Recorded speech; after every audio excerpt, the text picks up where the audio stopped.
Welcome to Cultural Connections Lab. I'm your host, Dr. Kelly Forbes.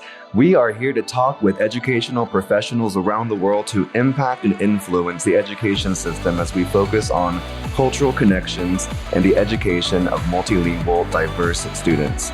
We're excited to have you join us today, and we sincerely hope that you enjoy the show.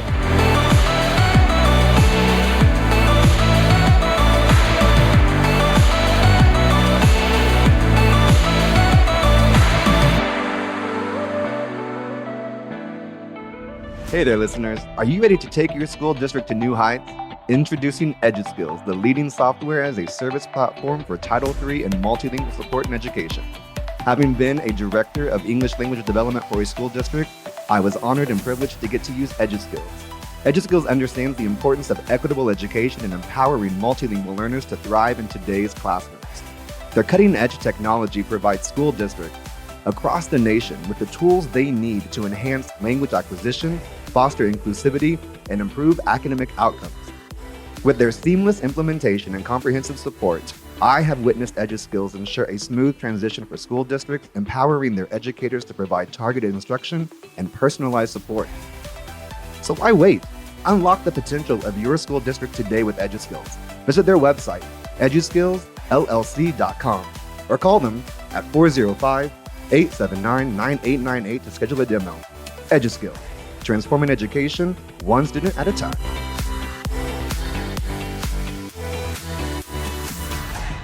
Welcome to another podcast episode of Cultural Connections Lab with myself, your host, Dr. Kelly Forbes. I am excited to be here today with our co-host, Dr. Taylor Tribble, the president and CEO and sponsor EduSkills for this podcast. And I'm incredibly excited to be with a friend that I have been able to meet through different conferences and to present to you all Dr. Jobi Lawrence.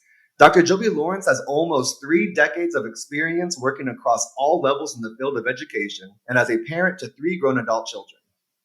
From her early career at the local level as a classroom teacher to serve as the Title III director at a state education agency, to her role at the national level as the director for the National Clearinghouse of English Language Acquisition, NCELA, we know it well, to her current role as the Director of Product Development and Strategic Partnerships for UCLA-CRESST, the National Center for Research on Evaluation, Standards, and Student Testing, supporting ELPA 21. She brings a wealth of knowledge and experience in working with students and families. Dr. Lawrence has developed and delivered professional development, publications, guidance documents, and toolkits for use with a variety of education stakeholders to meet the needs of diverse students and their families. She has conducted program evaluations in more than 300 urban, suburban, and rural schools across the country over the past 30 years. And I also have to mention, is an incredible podcast host for the podcast Assets. So I recommend you to listen to, of course, Cultural Connections Lab, but also take time to check out Assets podcast. And we'll make sure to have these links for all the listeners in the description of this episode. So with that, I just want to give a very, very warm welcome to a friend of mine, a colleague in the field of multilingual, multicultural education, Dr. Jobi Lawrence. Thank you so much for being here. Thank you so much for having me. It's really exciting to be here. And like you mentioned, it's a little different being on the other end of the microphone, right? Because I'm used to hosting and sort of sitting in your chair, and now we're swapped. So have you ever been interviewed on a podcast, Jobi? I'm trying to think. Not so much podcasts. I've had like some, different interviews for when I worked at the Iowa Department of Education. I was on the hot seat a lot when it came to like I've been on NPR and some of those, radio shows just asking about policy and things like that. So I've done interviews, but I'm not sure I've ever done a full podcast. Cool. That is glad this is a first for you. NPR. I know, guys. Super cool. I gotta go listen to that. I will say, I think it was August 19th or around that date, at least when it was published, to get to meet the host of Assets. Yeah, you know what? So there is a link out there. Yeah, that's true. So I interviewed myself. So I guess in that sense, yes, I've been a guest on the podcast. But, yes, but it was my own story. I'm Gemini. I need to do that same thing. You know what? Hey, Kelly, very nice to meet you. You really do because honestly, I mean, folks were asking me to do that for a while, and I don't know. I guess I was just hesitant to really dig into like sharing my own story and my vulnerabilities and thinking about like what really brought me to like the work and where I am today. And so it took me about a year to really get up the courage to sit down and really think about what I would say about how I came to the work and my journey. But I do think it adds to your point, Kelly, like as the host of the podcast, like what is your connection, right? And why are you doing this work and what's your passion around it? So I really, after I did that, I was really happy I did. But up until it was time, I was like, no, you know what? I don't want this to be about me. I don't want to focus on me. I'm focusing on all the guests and the why. And then it was like, well, enough people were asking, like, we should do something for the host. Like, let people know who you are. Like, why are you doing this podcast and why are you hosting it? So it really turned out to be a great opportunity, but you should definitely do it. I have actually interviewed Kelly. We basically flipped roles. That's cool. I'm usually co-host because Kelly's a lot better host than I am. I just kind of interject a few things here and there. But I interviewed Kelly. Wonderful. And, thank you, Kelly, for the vote of confidence. So I interviewed him. But it would be fun for you to like just kind of have your own script without anybody asking questions. Yeah. I love that.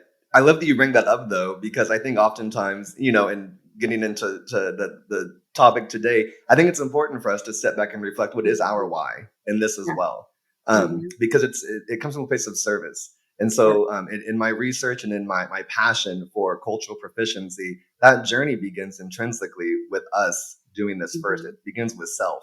And oftentimes I find myself being very guilty of always looking on the outside rather than looking more on the inside. And I've really been intentionally practicing that reflection process to understand my own why behind this and my part in this work that we're doing.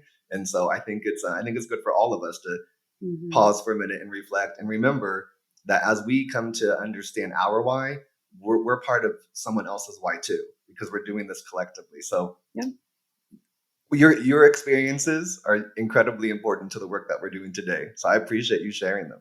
Yeah, absolutely. Thanks for giving it a listen. Yeah. What was your biggest takeaway? Right. Assuming you listened, you said you saw it, so I'm assuming you listened. What has been your biggest takeaway in developing your understanding of your role in the field of multilingual, multicultural education? Since we're on the topic. Yeah. Gosh, so many takeaways. I've had just an amazing opportunity over 30 years to really work at every level of education, which has given me every different angle and every different perspective. So like, I think I mentioned, in lots of conversations that you and I have had, just sort of walk in the halls of conferences, but just, thinking about when you're in the role that you're in. And like you mentioned, kind of always looking around, wondering like, whose responsibility is it and where am I leaning on for support and whose fault is it that this isn't happening, right? And we're always kind of looking to see like why things are either working or not working the way we want them to. And as you get into different roles and see it from different perspectives, you realize like every level of education has its own specific challenges, and you cannot look outside yourself for solving the problem at hand. Like whatever problem you have in front of you, you are the only one that can find the solution. Like if you wait for the feds to come up with a law that helps do what you need to do at the district level, you might be waiting a while. If you're waiting for the State Department to issue something in terms of guidance, you might be waiting till the governor changes. I mean, all these things that you think would be so easy as you move up the chain, where somebody who's like at the top of the top is going to make this work for us, right? No, it's not going to work that way. It really works best if the people closest to the problem solve the problem. Yep. Taylor, what do you always say ever since you went to the Disney Institute? It's definitely a common statement that I remember, that it may not be our fault, but it is our problem. Yeah. So even if it's not a problem that you created, that's or it's not your fault. The problem's not your fault. You still have options for creating a solution for the problems that are out there. Yeah. And like you say, I mean, it may not be like a problem, maybe an obstacle, maybe a perceived barrier, whatever that situation is. Even though we may not be the ones that have caused it, we're still the ones that are being called to action to go ahead and let's do something about it. Yep, we have to all be collective and do something about it. Well, hey, I'm really excited that you're here. It was so, listeners, just so you know, a little background on this is that last year, in 2023, we were at the National Association for Bilingual Education conference in the amazing New Orleans, and we had such a fantastic time. And as you just said, we were, we'd walk the halls, we'd see each other, we were having conversations, and I remember in front of the exhibitors hall, that's where we kind of stopped and started talking about the possibility of doing this podcast together. And it was around the topic of course, we're talking about our multilingual, multicultural students, but then that humanity piece came up for it. And I was like, humanity is not up for debate. Yep. And I think in that moment, you said, that's what we should talk about on the podcast, is that humanity is not up for debate. Specifically focusing on our multilingual, multicultural students and all the diversity that's represented, how wonderful it is. Why did that strike something inside of you and make you get passionate as well? I think just because so many times we are so focused on the differences, right? Like we have students coming in, they have a different language, different culture, different this, different that. And at the same time, it's like, if we could take a step back and just pause for a moment to understand we all have something in common too, right? The most important thing that we have in common, and maybe the most important thing we need to be focused on, is we're all human beings and have the same basic needs. And if we can approach our students and our families from that perspective, from that human element of we all have the same basic needs, and the differences are assets and strengths they bring to that interaction with us, I just think it changes everything. We talked earlier about perception and perspective. Like for me, it's really about that. Like how we perceive something is how we're going to react to it. So if we can start to perceive things from a strength-based, assets-based, humanity-based approach, then sometimes I think it changes from, oh, this is going to be so hard. How am I going to teach these students? I don't have the strategies. I don't know how to speak the language. I don't know the culture. To, you know what? Let me start here. Child with the same basic needs as all children. They're bringing another language, another culture to the classroom, but their basic needs are the same. Let's start there. And then everything else, believe it or not, just works itself out. And I'm not, please do not think that I'm diminishing the challenge that teachers face and administrators face and families face and communities face when they have, really high needs and students have a lot of, struggles that they're, experiencing as they move into new communities and to new schools. But at the same time, I think if that's the focus, is the struggles and the challenges and the things we can't do, kids pick up on that, families pick up on that, and they don't feel welcome and they feel nervous. In fact, I was so, last night I interviewed a student who I hope everybody will listen to, the Student Voice series that's coming up on Assets podcast. Because I interviewed one of the students who we brought back for a student reunion. We had a Student Voice focus when I was at the Iowa Department of Education. We had a student leadership council that we pulled together. So we had the student voice at the policymaking table. And initially, that group of students wasn't very diverse. And I just looked around and said, hey guys, where's the diversity here, right? Like, I mean, this doesn't look like our demographic in Iowa. We've got a changing demographic. I would love to see that represented in this group. And senior leadership was all on board. So we recruited students, but I was interviewing one of the students last night for her own personal story. After we did the panel, a couple of students volunteered to do like an individual personal journey. And what really, really struck me about that interview is just what I said, which is the things that made the most difference to her had nothing to do with teachers and strategies. It had everything to do with a volunteer who helped her figure out how to get access to the public library and helped her develop a love for reading when she didn't read. And her worst memory of school was in first grade, sitting around a table with other English learners with a stack of books that none of them knew how to read during reading group.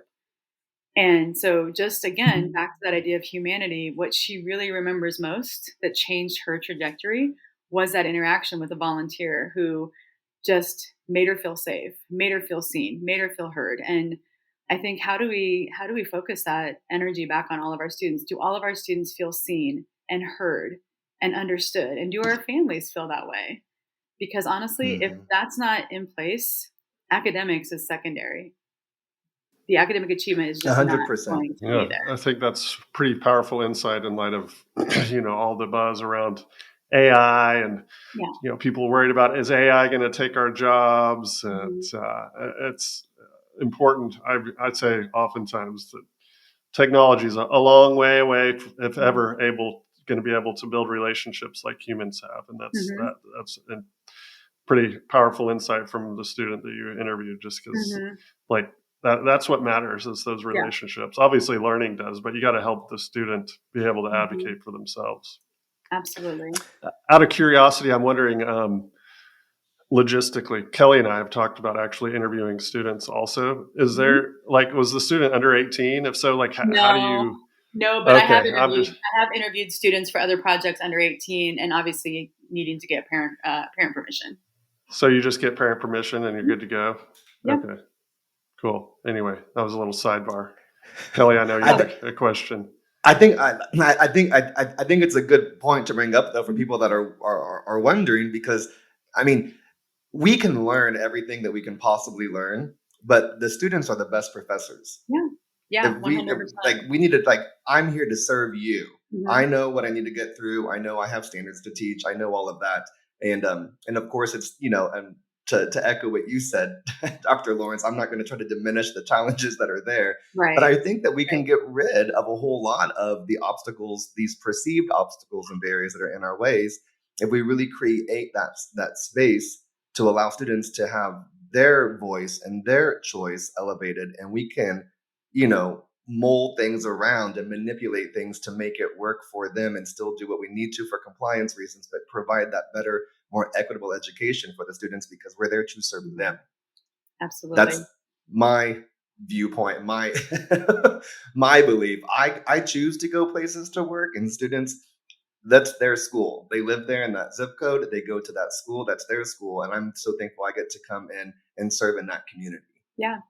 And I think just the mindset too of, we're talking about, teachers taking care of students and taking care of families, school leaders taking care of their teachers, and district leaders taking care of their school leaders. If everybody were taking care of their tribe that they're responsible for, and then State Department folks taking care of their schools, and then federal policymakers taking care of their states.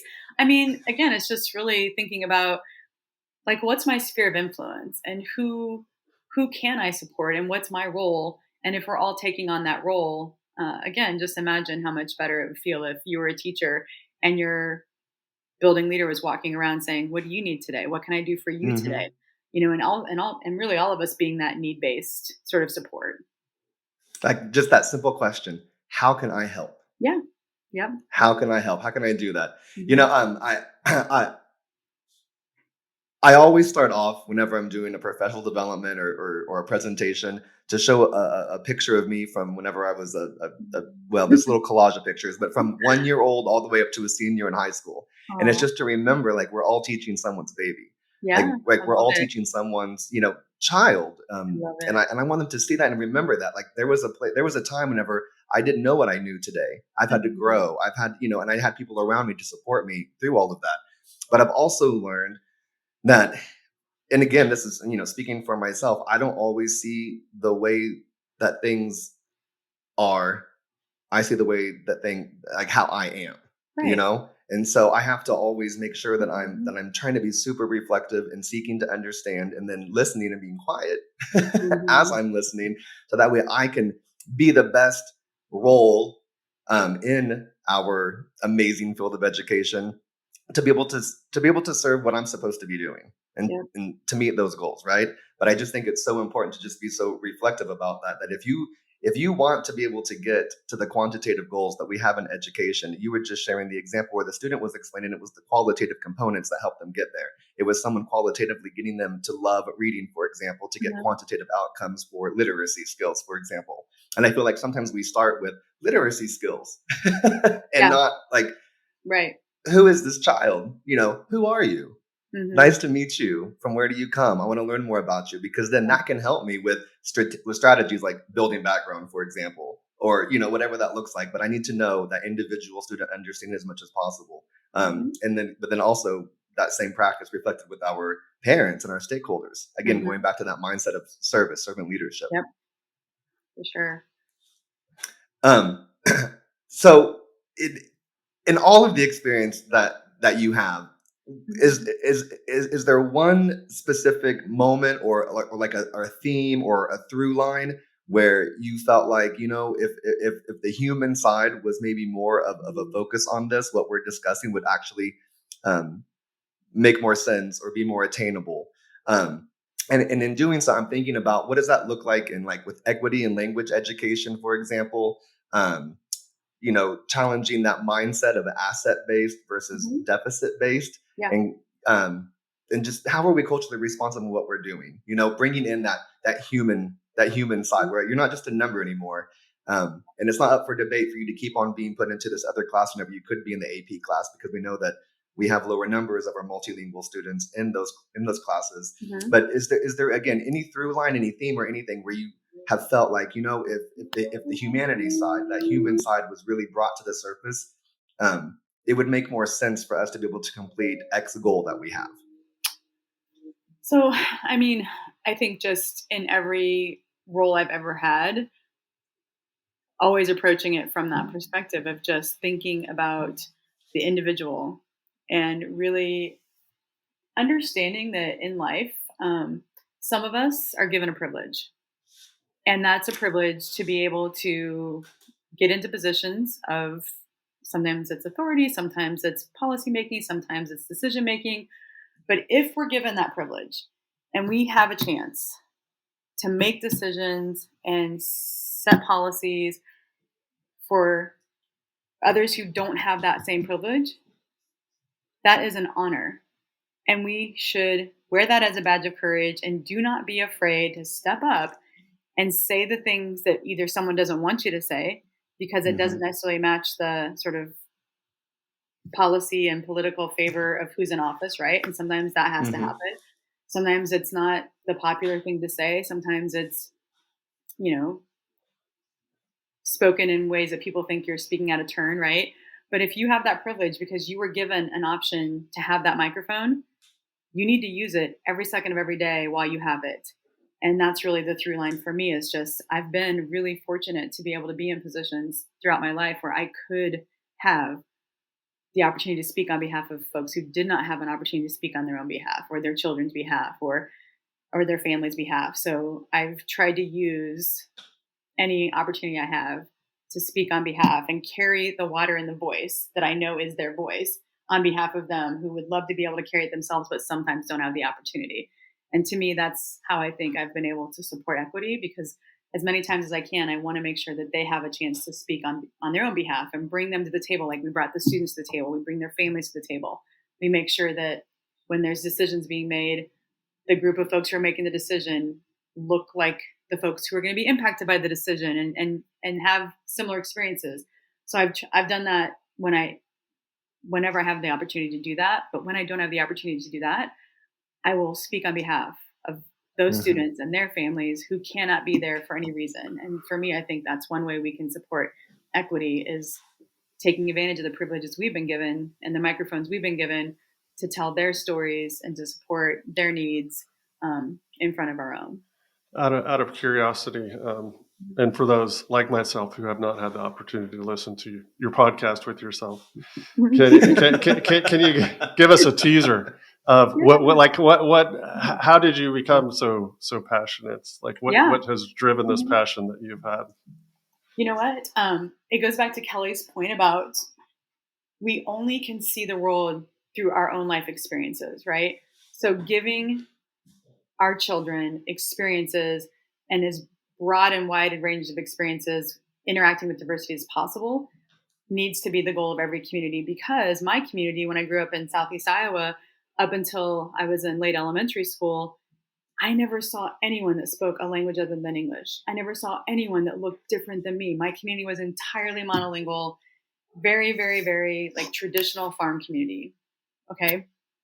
But then when our meat packing company closed down, which was a unionized packing company that employed many of the community members in the packing company and paid very well, it closed down and opened up as a non-unionized packing company. And they went and recruited workers from outside of the country and brought them in and paid much lower wages. And when that happened, my community changed overnight. I mean, I can't tell you, like our diversity went from 0 to like maybe 20 to 30. I mean, just so quickly and rapidly transforming the community. And I saw how my own family, my grandparents, and again, it wasn't out of, I mean, my grandparents were amazing, wonderful people who had like a tremendous sense of humanity, but they did not know what was going to happen with people coming into the community they had no experience with. So the fear of like, what's this going to do? How's it going to change? And I just watched that happen and thought, what is wrong with people? Like, some of my best friends became bilingual speakers. And I just knew at that moment that I wanted to do something to change that if it happened anywhere else. And then I went into my undergrad, decided to go into teaching. And I had a job waiting for me back at my high school where I graduated to start our first ESL program there in Columbus Junction, Iowa. So shout out to Mr. Dova if he's listening. He was my high school principal, and he had a job waiting for me to come back from University of Iowa and start a program to support these students specifically around language development. And to me, that was really just, it all started from my personal experience. And had I never had that experience, I definitely would not be sitting here with you today. 100% would not. So again, Wow. How do we make sure that every student, every teacher, every administrator has the experience of interacting in a really human way with people who are not just like themselves? Because without that experience, we are doing a huge disservice to our kids if they come out of our schools having never been exposed to diversity, having never made friends from other cultures and other language backgrounds. So for me, that was really it. And I will say, in program evaluation, whenever I'm doing program evaluation, I have a component that's part of the data collection process, and it's called empathy building. So based on the program we're studying, if we're studying your EL program, if we're studying your special education program, if we're studying your Title I program, everybody who's on the evaluation team needs to do a student shadow and a home visit for a student that's in that population. Because if you're going to be looking at that data, I want you looking at it with your rose-colored glasses off. Like, look at that data through the lens of a human being with a real, like, a name and a story behind it, so that we can be better able to see what's in the data and the story that it's telling us. So it's about those experiences, Kelly, to your point. If you have an experience that you can't possibly see the world through that lens because you don't have you have no connection and anchoring and grounding to do that. So I just hope we can make sure all of our students graduate our schools with experiences that make sure they have exposure to and opportunities to interact with students from various languages and cultures, and be, if possible, bilingual, like a lot of other first world countries. Right? Most all of them. Exactly. Right. I will also do a shout out to your principal to have that foresight and how wise to have you, of all people, to come in, because now look where it's grown. That really is amazing. I was a product of Grow Your Own before it was even a thing. You didn't know that how innovative you all were being at that time. You talk about the challenge, or the privileges that you've had. And I think that's a really important thing for any of us that have a microphone, or any of us that have a platform or anything like that. I think it's always one, just to be very, very self-aware as much as possible, and always lead with the best intention and respect, and to be able to be open for, constructive, feedback and things of that nature. Because I want people to help me. I want Iron to check with Iron. I want to be better. So I always invite those conversations. But I love how you talk about how it's a responsibility that we have. It's a moral imperative, because if we're not saying the thing, even though someone might feel uncomfortable, then all I'm doing is perpetuating the problem, and therefore I'm becoming part of it. And I always try to come at it with a huge amount of respect, and try to be very understanding. But then after we get to a certain point where we know better, and then we're being defiant, and we're just not going to do better, that's where I'm okay to say what I feel from my background and my research, and then collectively in the field, I try to bring that to the forefront, to say something about it, to speak it. Because for me, it feels like a moral imperative. It is. And, that's why, again, we would love to have everybody respond to the carrot, right? Like, everyone does the right thing because it's the right thing to do, and we're all human and we see that. So we all just jump in and do what's needed, right?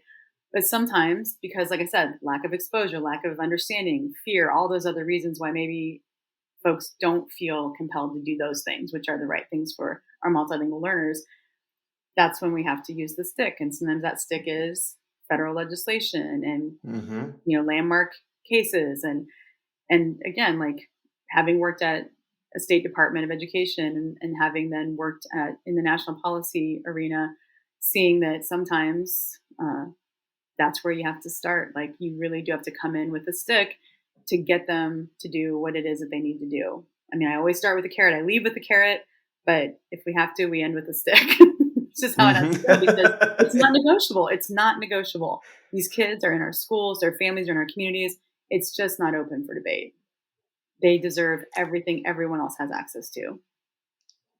My journey began whenever I had Senora Atkins, this amazing high school Spanish teacher. She helped me get into the language side of it. Awesome. The idea of like, and then also I'll do a shout out to Mr. Bruce, my drama teacher, who gave me confidence whenever I had a really bad stutter, used to not be able to speak very well at all, to help me with that. So, I mean, it's really the power of educators can they help us in more ways than what we even know at the time until we get to a certain, point for sure. But I also know that I come at this from a very different lens, right? And so I became bilingual because of privilege, because of being it wasn't like I came into another country as a multilingual learner at that. So I try to always be super sensitive to that. The cultural proficiency side of that interests me so much from just my experiences as an educator, from a teacher all the way up to, director level positions, and then going through my research. But it was through that I thought it kind of clicked for me. The reason why this part of culture that was so important is because culture just is not about language or geographical location. I was finding where I wasn't knowing about myself within the LGBTQIA+ community and that culture, but I knew so much about other cultures, and I wasn't learning about, which that isn't all who I am, but there were parts of me that I wasn't reflecting upon. Yeah. And so whenever you talk about these experiences, and honoring, yes, exactly, and honoring that. And I'm really glad that you said that. Thank you, because it's true. I think that that's what all of us are trying to do. That's just so simple, but so well put.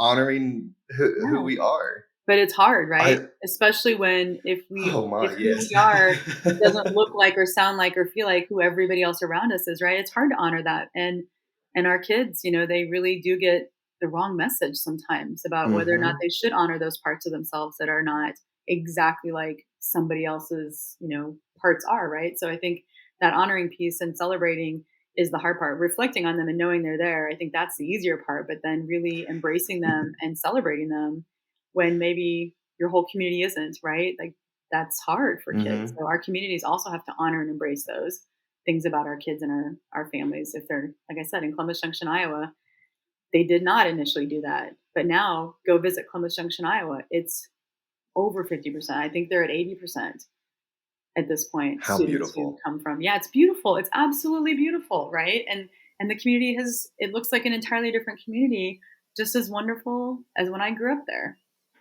And really just more enriched. I feel like every time I learn from somebody else, from their language or their culture, my life truly feels like it's been enriched. For sure. I can feel it. Yes, absolutely. 100%. Yeah, that's really, there's a cool how you've been able to impact that community. And I'm curious kind of what kind of a recap is from what led from there to where you are now and in your current role. Yeah. So really just, starting as a classroom teacher, as an EL, back in the day, we called them ESL teachers. And let me tell you, it was a struggle. I mean, I was teaching ESL, moving from building to building. My classroom was in my trunk, and I carried in and out of buildings. And the rooms that I had to work in, you guys, I'm telling you, I was. You had to write your own curriculum, probably like I did back in the day. There was no such thing as EL curriculum. Right, exactly. And also, just buildings didn't have spaces. So when I would pull kids out of classrooms, I'd be going to wherever I could find a space. And sometimes it was a closet where they stored all the old AV stuff that wasn't working anymore. So again, what is that? What message is that sending to our kids, right? But at the same time, we filled that closet with as much love and laughter and just safe space. So again, I think for teachers who are still teaching in closets and in utility rooms, you know what?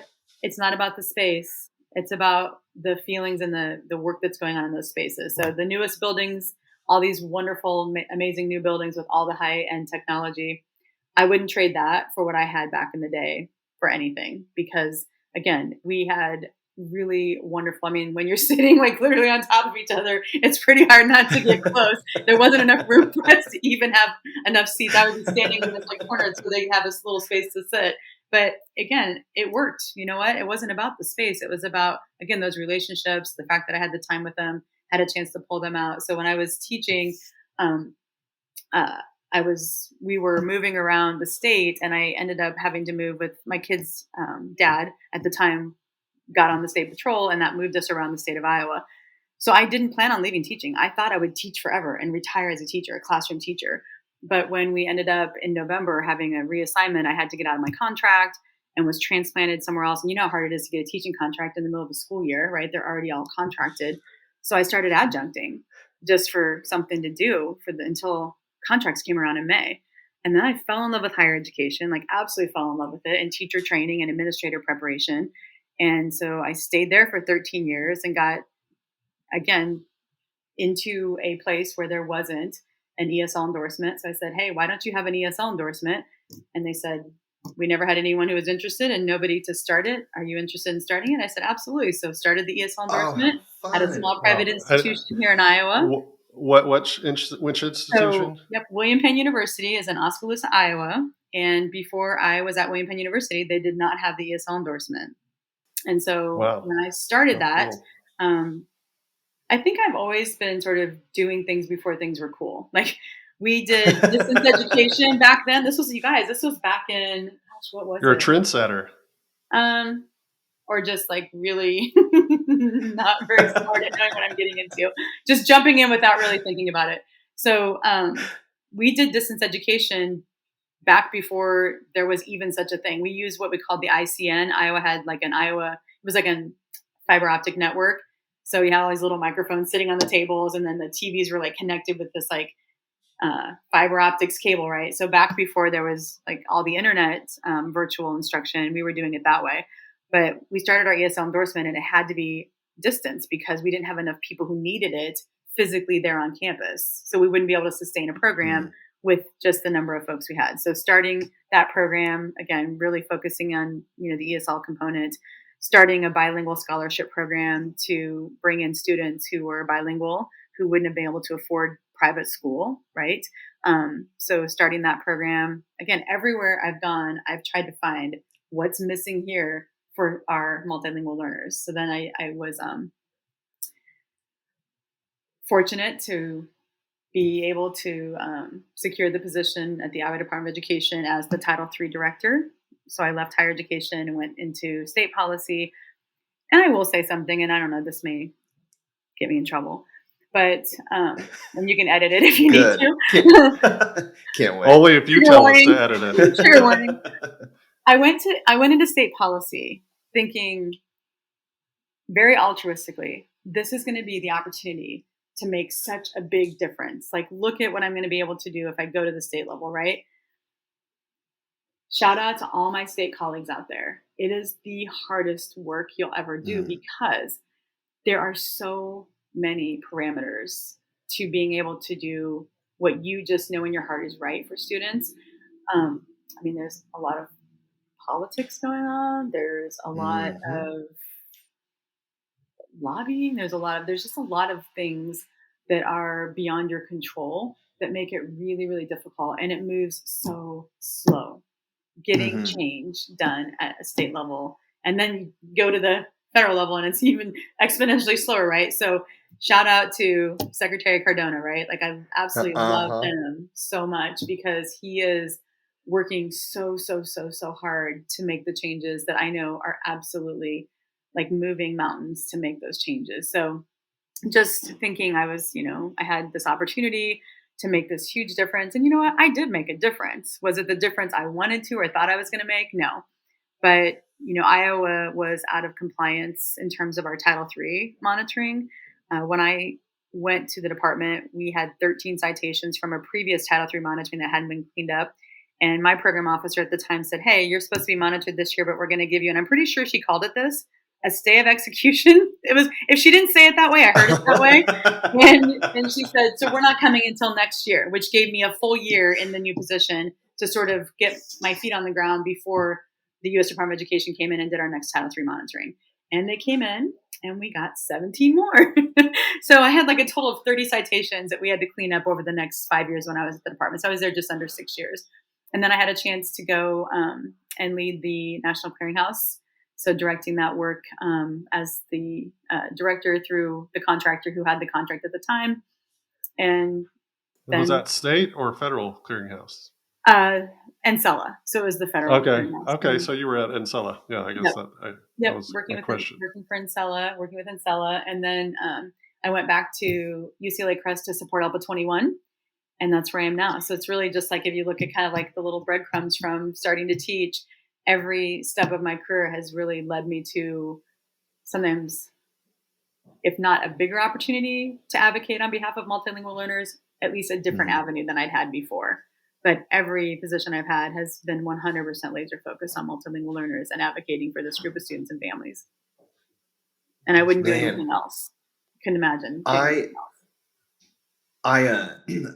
I'm sure, like hearing all that now and working at the state level, of course, which we had mentioned in the intro in your bio. But I think, so let me step back for a second. Taylor and I always have these conversations on how, like, whenever I first started teaching, I mean, I'm still super optimistic, but I thought everybody was like optimistic. I thought everyone was wanting to do that. And then you go up to a higher level and you're like, and then I was confused. I thought, well, aren't we all, like, I thought we were all in this thing. Like, I thought we're all rowing in the same direction. Like, aren't you in here for the same passion while I'm, and then I started to recognize that, like, you know, the bureaucracy and the red tape. And then that's where I started to get more and more in tune with this idea and this feeling that I had. I was like, we're talking about human beings, like the human issue with that humanity is not up for debate. I don't know why we're questioning whether or not they're going to be in this class or have access to it. Of course they're going to have access to it. Right. Why is it the question they're not going to have access to it? Yep, exactly. I just thought there was a higher level of integrity there than there is, apart from the logistical barriers that get in the way at, well, LEAs, state, and even the federal levels. Well, where it is slow. That, I mean, very slow. And so, and of course, we're so passionate about what we do that whenever we feel like it's hurting or hindering somebody else, people like us can't help but just say, like, okay, I'm going to have to respond. It's very hard to be patient with that because, so, and I think when I got into the State Department, I'm sure, you know, I come in and I'm super excited. I'm ready to do this, right? And we're going to change the world. And I'm pretty sure that when I wasn't in the room, my colleagues were saying, well, bless her heart. Like, they had no idea, right? And they were like, bless her heart. She's going to figure it out sooner than later, but we'll just let her be altruistic and optimistic and all those things for now. But what is your though? Sorry, go ahead, Kelly. I was going to say, at the same time, though, whenever you do look back, it probably wasn't as fast or as quick as you wanted to do. But oh my goodness, for you to be able to go and help develop this whole program at a university, to do this at the state level, to help them get back into compliance. I mean, you made a huge impact. You know what?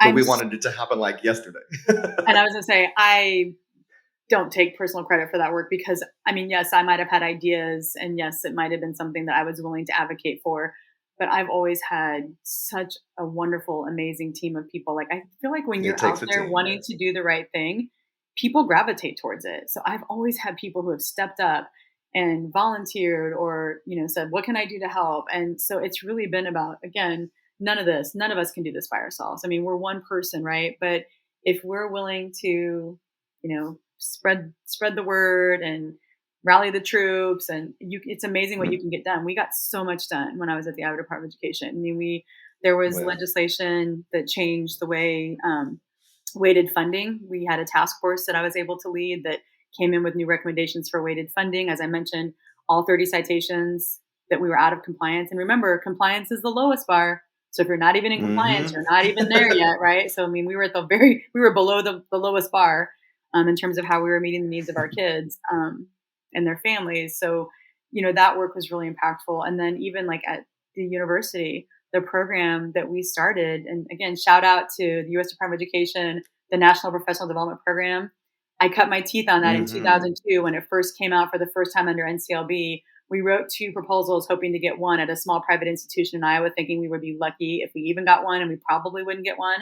We got both. And the programs we started, the online teacher education program with the ESL endorsement and reading endorsement built in, and the special education endorsement as part of it, it is still up and running, you guys. That is amazing. 20 years, and they are still cranking out teachers with ESL, special education, and reading endorsements through that program, and it's all online. So again, just thinking about something that's so important to me, and I think it's really important to say here, is we have to make sure that none of these initiatives that we are trying to lead become person dependent. When I left the State Department, it's important that work can carry on without me. When I left William Penn University, it's critical that work carries on without me. If you're in a leadership position, find a way to make it an owned experience from as many people as possible, because when you leave, you don't want to take all that institutional knowledge with you, nor do you want that whole program to just fall apart or disappear or dissipate. So I guess that would be a piece of advice I would leave to folks who are in leadership positions and privileged enough to have the honor to do the work that we're doing.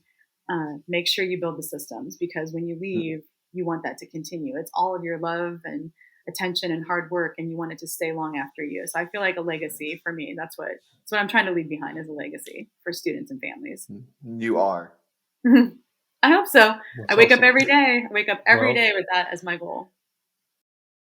And we will be right back.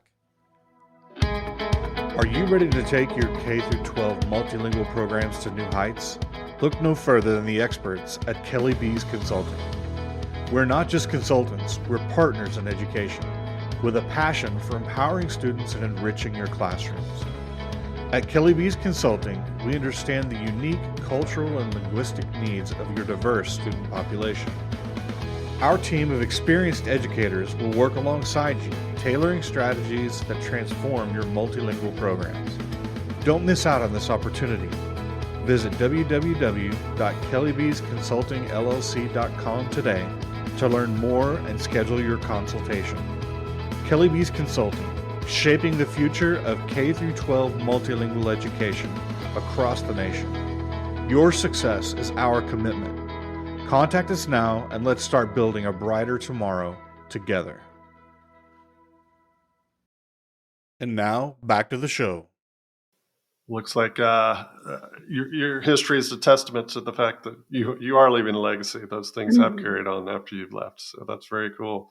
From as a business owner, I'm curious. A business owner in a similar space, I'm just curious, kind of what your, on a personal level, what your day to day is like at Alpha 21. Kind of, I'm sure it's different every day, but kind of generally, what does that look like? And then to the extent that you can speak to the competitiveness of the market, the fact that you guys have been small but growing, and the space itself is becoming competitive when one organization has been pretty dominant. Like, what does that space look like? What do you see in the language acquisition assessment space? What do you see kind of coming, and any unique components of Alpha 21 that separates you guys, that give you an opportunity to share as much as you are comfortable sharing about the space and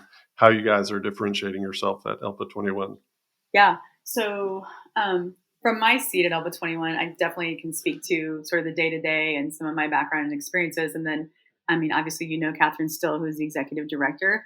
She'd be another great one if you want to really get deep into the assessment weeds with her. That's her area of expertise. I'm more on the instructional and partnership side of it. But having said that, we're building a system. So at Alpha 21, I think what's been so amazing, again, to watch as I've been there, like I said, just 5 years. And when I interviewed for the position, I really interviewed with the passion of, if we're not going to take this assessment system, we have a screener, we have a summative, right? At the time, that's what we had. And I was at the State Department. So I worked at the State Department of Iowa. I was a recipient on the other end of ELPA 21. So because I was a state that was part of ELPA 21 consortium, I had the experience of being a state recipient of ELPA 21. So when I was interviewing, I just said, if you're interested in building out a full system where we're looking at data-driven instruction, so data that actually impacts the day-to-day instruction, which can't just be summative data, which can't just be screener data. Are you interested in formative assessment? Are you interested in the type of assessment that gives teachers that actionable feedback? Are you interested in professional learning so teachers know what to do with the data that they're getting from summative? What do they do with the data they get from the screener? What do they do with formative assessment data? Because I really feel like that's what's missing, right? We have to be able to make it actionable. If these assessments are just compliance tools, it's a waste of time. If you're not producing data that teachers can do something with or programs can do something with to improve the day-to-day instruction for students and the outcomes for students. And so that's how I got hired, really with this request to come on board and develop what I thought was the missing pieces. And Catherine Stoll has been extremely supportive of allowing us the space to build out the full system. And I think, again, that's where my day-to-day is really focused on and very laser focused on what do educators need to make sure that instruction is data-driven, English language proficiency standards-based focused, and the content teachers have what they need to make content comprehensible. So every day, that's my job, is developing resources, professional learning, and making sure that the system has all those pieces working a well-oiled machine so that, again, where it really matters most, where teachers and students are in the presence of content, that's where we want to be impacting. Because that's again, interesting. So that's my focus area. Like I said, as far as the assessment, ELPA 21 is doing really amazing work with accessibility. We received federal funding to build an alternate ELP assessment system for the students with the most significant cognitive disabilities. And for the first time last year, we had students who were on alt content assessments who were able to exit EL status, which is a huge civil rights win, you guys. Like, I don't know if you're like, I know. This is huge. I didn't hear it, but I felt it because it's huge, you guys. I mean, I can't tell you. We've had kids who are stuck in EL programming because we don't have any assessments that are accessible enough for them to demonstrate their language, and they can't get out of these programs. And so for the first time, ELPA 21 has an assessment that is doing that. And I think that is a huge win. And I'm so excited to have been a small part of that. But yeah, I would definitely invite Catherine Still to hop on. And if you want to really talk really deep assessment and what ELPA 21 is doing with, again, accessibility and just really thinking about making sure that all students.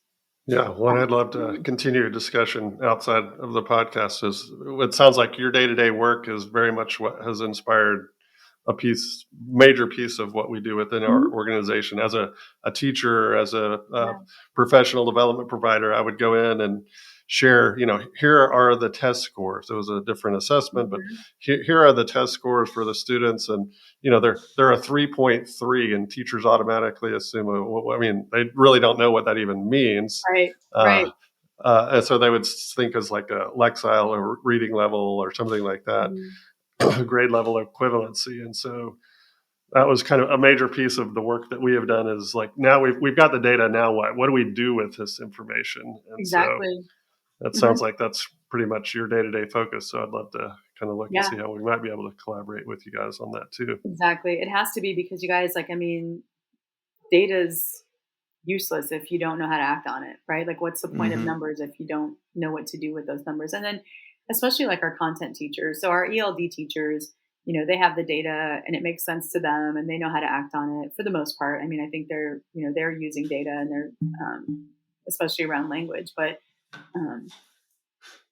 for content teachers who have our English learners a majority of every day and are responsible for a huge civil rights obligation, which is to ensure that these students have access to rigorous grade level content, those teachers are being asked to do something that's almost impossible without any training to do it. And so I really, again, my focus has been on making sure that our content teachers, in addition to our ELD specialists, but, they have specialized training, they've got it going on over there, but our content teachers are struggling and being expected to move these mountains with no support in many cases. They're not getting the right type of training coming out of institutions of higher education. It's just not part of that, like, basic methods, right? Like, you're getting your basic, methods courses, but unless you get your endorsement for EL, you're not getting anything that's specific to English learners and multilingual learners in your preparation program. So focusing on our content teachers, because without that focus, it's going to be really, really difficult to really move the needle. In districts where I see bright spots for our multilingual learners and they're really performing at high levels and getting out of programs quickly, it's those districts where their content teachers have been highly trained and are highly skilled in differentiating instruction, using formative assessment that has a language focus. Once it starts really happening in the content area classrooms, then you really start to see your multilingual learners test out of programs and start being able to engage really quickly with the content. So shout out to content teachers and ELD specialists who are working together, collaborating, which is how it has to happen, and school leaders who provide the time and space for that, because that is the only way you're going to become a bright spot for multilingual learners. Amen. Hallelujah. I just want to say again, I mean, this is a huge thing, though, that you have duly identified students who are exiting, being able to get out of that. And I don't think people understand that. And really, like, I had to circle back around to that because if you have a multilingual learner, we know this from our experiences, and listeners out there, I'm sure that you've experienced this as well, or have heard the story about it. But I mean, how many times have you heard, like, I'm not the ELD teacher? I know. Yeah. I'm not the special education teacher. And so there's that, but then there's also, again, the assessments that are very difficult for students to exit out of. This is a huge civil rights, conversation, but allow them to be able to exit out of these programs so they can have more access, because there is the compliance piece of exiting in the federal rules. There's all of that to go through. But then I think it's also that mentality of why it is so important to have English language development or just language development teachers working in tandem with our content area teachers, because you might be teaching the what, which is your content, but regardless, there's still a how are you going to show mastery through language to do this. And whenever we look at all of our student scores across the board, it's not just your multicultural, multilingual student who might not be performing at the level where you desire. It could be another student. So I always am in this mindset of, why don't we bring this to the top? Why aren't all of us held responsible as students, as teachers, to know the language within the content, to understand what this is, so that way it doesn't become one more thing, but it's rather the thing where everyone is getting this, which I think is a through line of equity, equity for sure, but just multilingual education just as a through line throughout. Yeah. Yep. Because we build on each other. Exactly. And you made a really good point. And I say that when I'm delivering professional development, or if I get a chance, to speak to audiences, I always tell them, hey, we're going to be diving into sort of the focus on academic language, and we're really going to sort of dig into language acquisition. But I will promise you that no monolingual English speaker was harmed during the making of this PD, nor the implementation of these strategies. In fact, you might find that in implementing these strategies that are focused on academic language and making it comprehensible, you're going to support students who also struggle with academic language, who speak only English, but for whatever reason, they're also having a really hard time with the science, the language of science, the language of math. And so when you think about making content comprehensible, you're not just helping your multilingual learners. Yes, it's a lifeline for them. You have to do it for them, but you'll be amazed at how many other students benefit from those strategies and making it more accessible using those other, like, visual supports and the types of strategies that you're using. You're going to make this a lot more comprehensible and accessible to all students. 1,000%. And I can say from my personal experience that learning Spanish helped elevate my English. Yeah. And I was taking the GRE to get into a doctoral program. It came across the word castigate, had never heard or read that word in my entire life. And then I was trying to get my context clues in place. And I was like, I'm trying to get a doctor. I was like, I don't know this word. And as I'm reading it, it clicks in my head. I was like, castigar en español. And that means like discipline, well, that makes sense here. And so in that moment, I was using my Spanish that I didn't start to learn until high school. I'm the only bilingual person in my family, to help me with my English for a GRE test, Yeah. There have been situations in classrooms where, and I've used this example before, students use the word, in some Spanish-speaking countries, un impermeable, for like a raincoat. But just the fact that you're bringing in the word impermeable, which is now a cognate, so you can do some bridging stuff there, but it also like elevates like, oh, what does impermeable mean? And then even just recently, I was working with teachers and we were practicing back and forth. How could you have a type of a translanguaging conversation? Like, what would that feel like? But trying to put them like through this process. And one of the big aha moments, I made it for PE and then also for science, because I thought I need, get PE, dance, art, something, not just the four main content areas that we talk about. But then whenever we looked at the science part, the student A says this, student B says, they're going back and forth in English and Spanish, and it was real fun. And of course, showing some empathy through that process, because there's someone who speaks Spanish and someone who speaks English, and then they have to switch roles. And they're like, huh? But it was showing how the English speaker is still going to pick up on how no one's going to get behind in this process. You might actually learn more. That's awesome. So to the point, baking soda came up.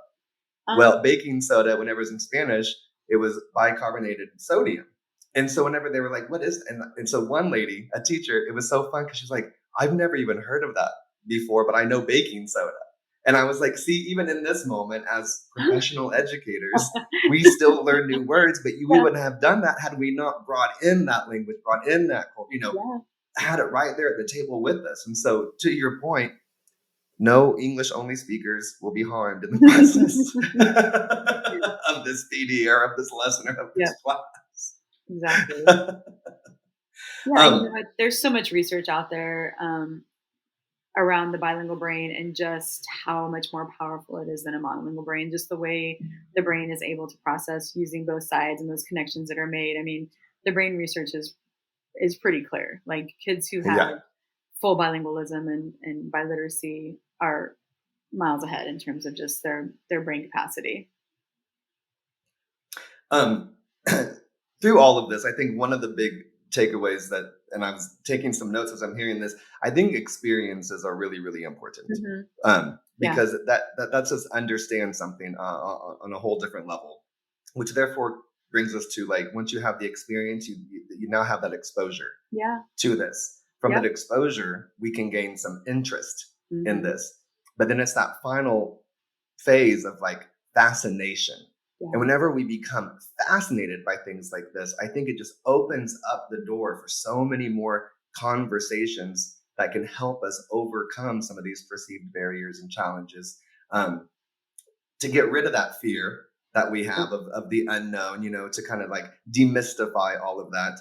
And then really to your point about the role of collective impact in what we do, that this cannot be Dr. Lawrence. If she's here, then this will work. Or, if Kelito comes here and he's like, but because once I'm gone, because we're going to cycle through, but they're going to be community leaders who are going to be right here, who are not going to be cycling through. They will be here before me, during me, and long after me. And how are we continuing to have those relationships and those conversations to not forget that we are talking about someone's baby, and there is a very human component to all of this, as we can still achieve what we need to for compliance, accreditation purposes, as well as learning and education overall through a very empathetic, culturally responsive lens. Yeah.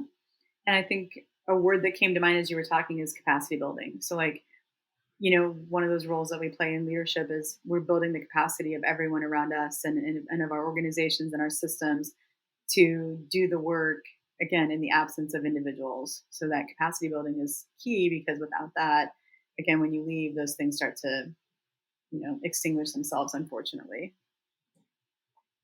I did also, in preparing for today, I was so excited.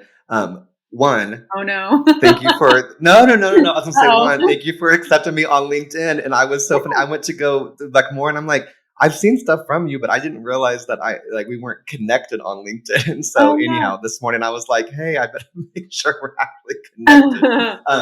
But anyhow, apart from, I'm not always the best on social media platforms. I have to say, I used to be more than I was before, and then you sometimes just get to, you're just like, I don't know. I can't log in today. And you've criticized me for not being more active. Come on now. Yeah, I'm not very active either, just because it's more of a time thing for me, but also maybe somewhat an age thing. I didn't grow up with it, so I'm I am Gemini, but I wish I had the actual twin brother who'd go be me for social media, and I'll be me for just over here. My professional life, yeah. But going through and just doing more research and reading, though, I just want to bring it, and I'll have this linked in the description for us.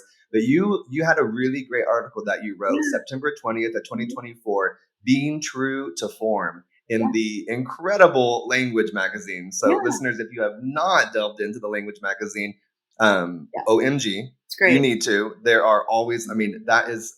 I sometimes I have struggled just sitting down to just like long term just read.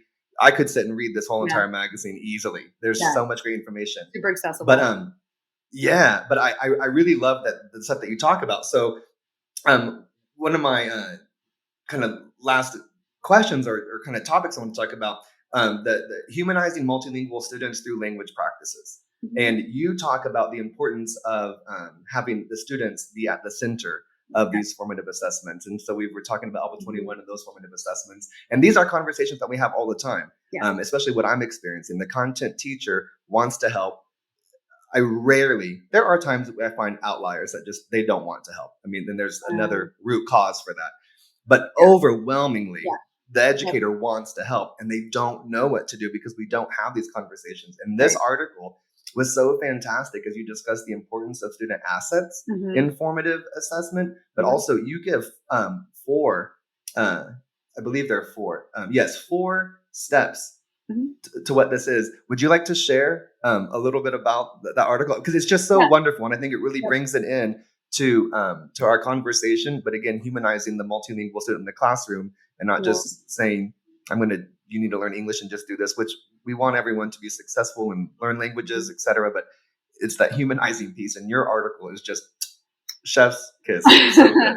Well, thank you. Like I said, I think from that perspective of, again, just making sure that as we're publishing and we're researching and we're writing these articles, if I'm a classroom teacher and I can't pick this up and then do something because of this, then we miss the mark, right? Again, if we have the privilege of being published in Language magazine, let's take full advantage of making sure that what's in those pages is something teachers go, I can do this. I can do this tomorrow. Like, this doesn't seem this hard, right? So trying to make sure, again, you break it down for them. But around this idea of formative assessment, we've been doing formative assessment. Smarter Balance has the 4 same steps, but they are focused on the content piece, right?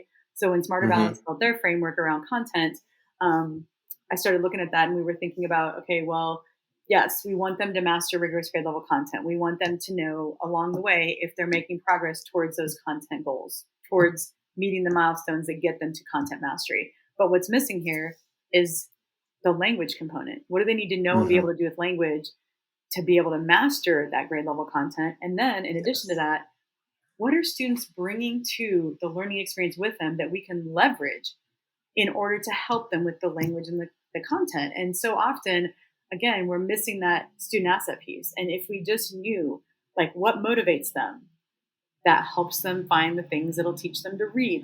So again, really knowing what students know and can do and their hobbies and their motivation and their life experiences. If you know all of that, you have a much better chance of finding the strategies and finding the sort of through lines for students as they move through language and content instruction. So it starts with knowing the students. And if you don't know the student, you're just spraying and praying and hoping something sticks. And that's what we've been doing for a really long time. So get to know your students. And once you do, you can be so strategic and targeted. But it starts with knowing the kids and really, again, getting into what they're bringing in terms of assets, because they have a tremendous number of assets that we are not seeing because we're not asking, we're not looking. And because sometimes they're not obvious because they don't have the language to necessarily display those assets for us. So we got to get in there and dig around and find out what's in that kid's treasure chest and then use that as we think about language and content instruction. So yes, the 4 steps of formative assessment are critical. Overlay language on top of that. It's almost magic. Put the students at the center, and that's your recipe for success. It's so good. It really is good. And you get in the little description section, click on the link, and read this article. Excuse me. It's really fantastic.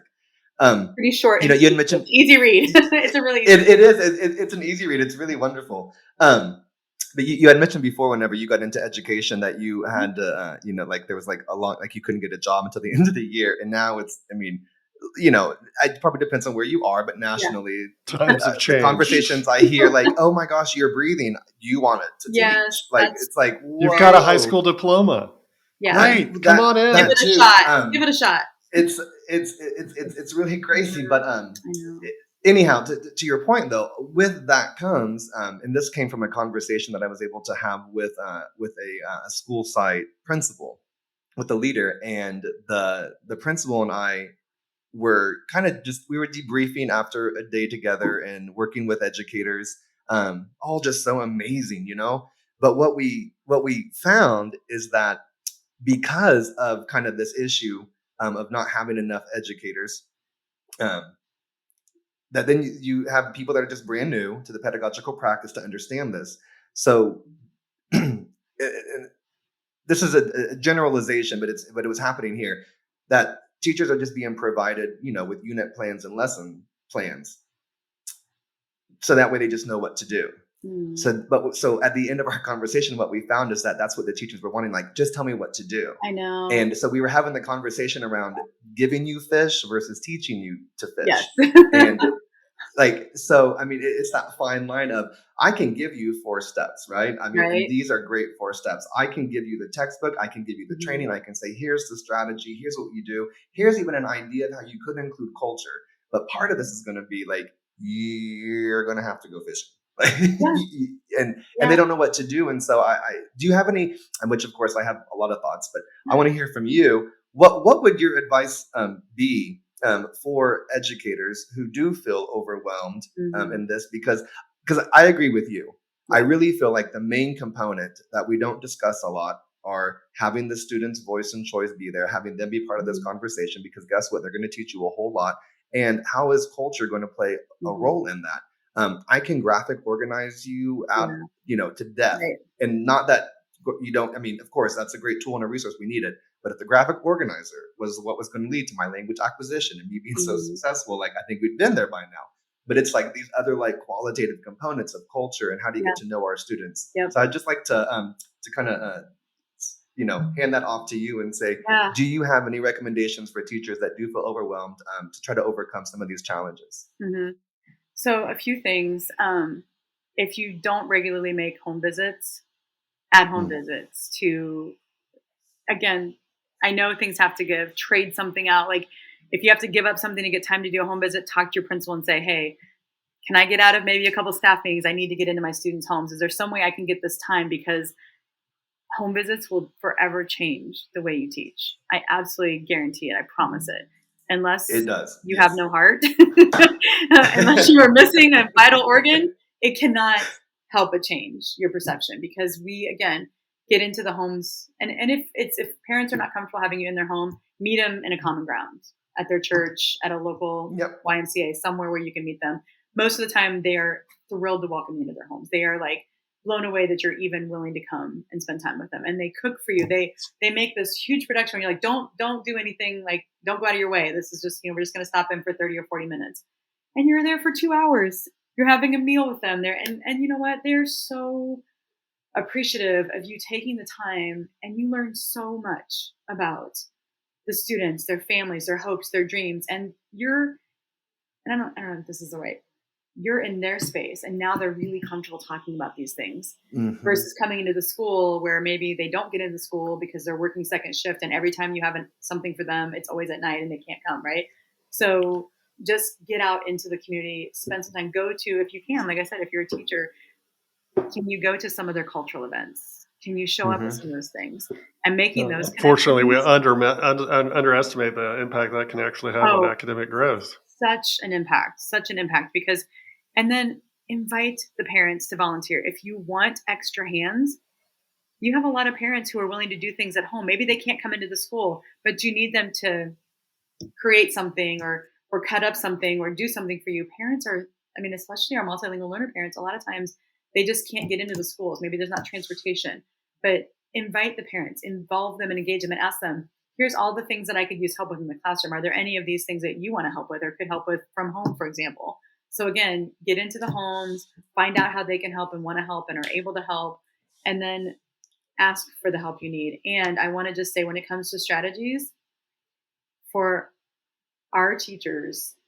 we have convinced them, unintentionally or intentionally, I don't know what, that they need a toolkit full of 500 things. that they're pulling out every day. And they're like, I have all these things and I've got, and I'm doing all these things and I'm exhausting myself.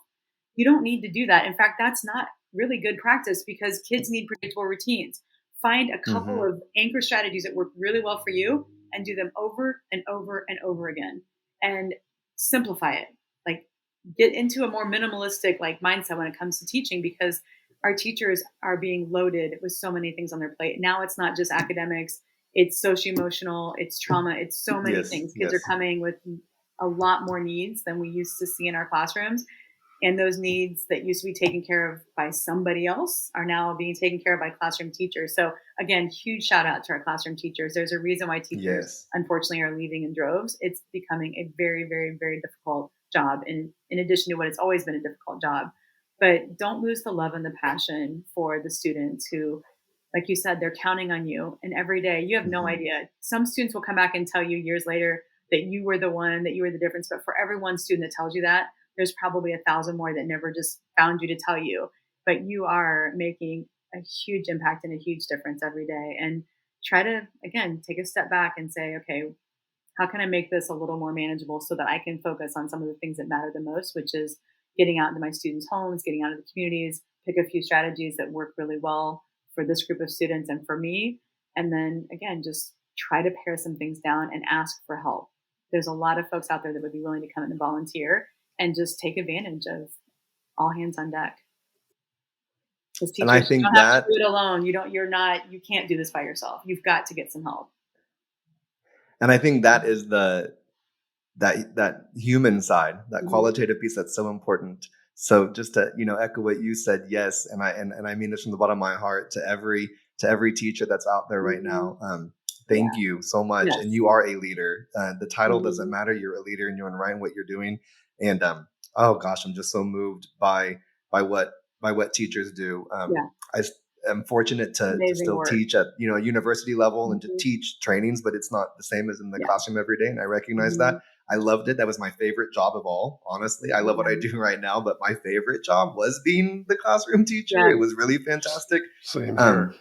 But I think that is the human side that we were talking about today. Whenever we can sit down with people, and we may not necessarily always speak the same language, but we can eat their food. Like we can be in these spaces. We can learn and grow together through our own, culturally proficient journeys, recognizing our why and being with them. But I think whenever we allow that to happen in ourselves and in our communities, I think that's where we can get to that point where you and I were in front of the exhibit hall, having these experiences, getting to that point where we were both like, humanity is not up for debate, because once you sit at the table, they're not just a number anymore or a difficult student that I have to try to, do with some sheltered instruction or another thing. Like it becomes that human piece where now that I understand more, I can bring it more in collectively. So that way it's not just dependent upon me, but I'm helping themselves learn how to fish, and other people get to be exposed and build that empathy. So can I finish with just one really quick story? And this is wonderful. Yes, I want to hear your final thoughts. Okay. Take us home, Dr. Lawrence. All right, we're heading home. So when you go into a home and you see that this family is living basically in one bedroom, and there are 6 children and 2 adults, and they all share the same bedroom, and you have one parent that's working an overnight shift, and then another parent that works second shift, and so you have an older sibling taking care of the younger siblings. And you sit down with them and you realize they're not sleeping well. They don't have all their basic needs met. And when they come to school and you see the child that falls asleep during the day, right? And you're thinking, oh, these parents and this and that, you're making all these judgments. When you go and spend that time with the family, you have a different sense of why that child is sleeping in class. And you change the way you respond to that, right? You change your interactions with that student, because now you know the why, the deep why for why they're doing what they're doing and why they're behaving the way they're behaving. And you're not going to get that from just meeting the kids at the door. You've got to get out there and really find out, like, what are their day-to-day experiences before they come to school and after they leave school. And that will change everything about how you will interact with that child. Do not take relationships for granted. No. Not at all. Not at all. And to your point, don't assume. I think too often we take students' actions in class as like a personal affront, like they're doing something to us or against us, like sleeping in the classroom. It's like, disrespecting us versus looking at a broader perspective and understanding why they're doing what they're doing is so important. Mm-hmm. Yeah. Well, I really appreciate you for being here with us today, Dr. Lawrence. This has been a fantastic conversation. I want to thank all of our listeners out there, and most specifically, all of our educational leaders, everyone that's out there, but really, really our teachers. Thank you for waking up every day, for going in with bright eyes and a full heart to help all these little humans, to keep, humanity at the center of what we're doing, student focused and all that we're doing. And thank you so much to you, Dr. Lawrence, and to other professional educators and researchers out there who help facilitate these conversations that I feel like are very important and needed as we continue to focus on enriching the lives and educational practices of our teachers, our educators, and most importantly, all of our students out there. So thank you for the work that you do. I really do appreciate you, and I'm humbled to get to have you as a guest on our podcast. Thank you so much. It's an honor. It's an honor to be here, and it's an honor to do this work together. Well, with that, I want to say a great big thank you to co-host Dr. Taylor Tribble. I always enjoy getting to be with one of my best friends on here. So thank you for being here today. Thank you, our Kelly. Producer, Mike Overholt. You are so wonderful. We appreciate all that you do. And the biggest shout out to Dr. Jobi Lawrence. Please make sure that you find her on the links that I will provide. Listen to the podcast. They are absolutely wonderful. And I hope that you all have a great rest of your day, wherever you are, whatever you're doing. Know that you're loved, and we send you all of our best. Hope you all have a great one. Adios.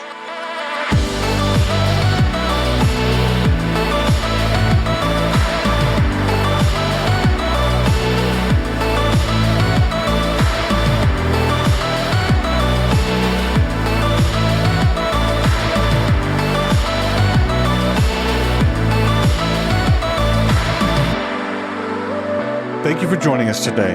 Don't forget to like, follow, and subscribe. Adios.